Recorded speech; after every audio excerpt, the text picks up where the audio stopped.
We never wanted Indians to be the part of Russian army. This was said by President Vladimir Putin recently. Putin also said that India and Russia are on the same side. Russia also want कि जो Indian citizens Russia में अभी stuck हैं वो peacefully और safely India वापस चले जाएं, ताकि इंडिया का कोई भी indulgence ना हो between Russia and Ukraine war. Recently, we have seen that our Prime Minister, Mr. Narendra Modi, was on official visit to Russia for 2 days, July 8 and 9.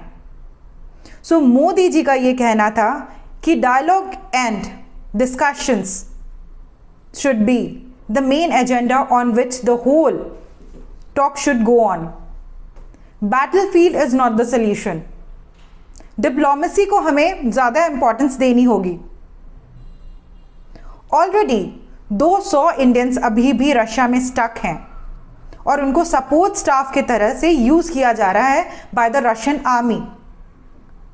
We have also seen 4 deaths of Indian citizen and it's high time now. So ये जो visit रहा था हमारे prime minister का, तो उसमें इनका ये कहना था कि there should be some peace accord between Russia and Ukraine and war is not the solution. So India ने अपना स्टैंड बहुत क्लियरली रख लिया है कि हम वॉर को सपोर्ट नहीं करेंगे.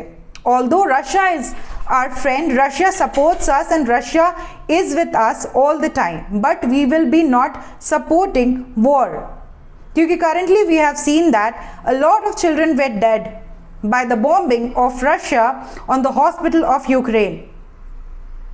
सो अभी इस समय में when the whole world is against Russia, India is showing a friendship hand towards Russia, which Russia need to be respecting.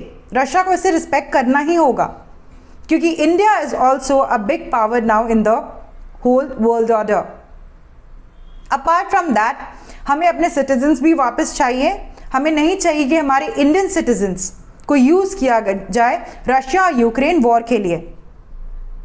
ये कहना था हमारे प्राइम मिनिस्टर का ऑन द ऑफिशियल विजिट.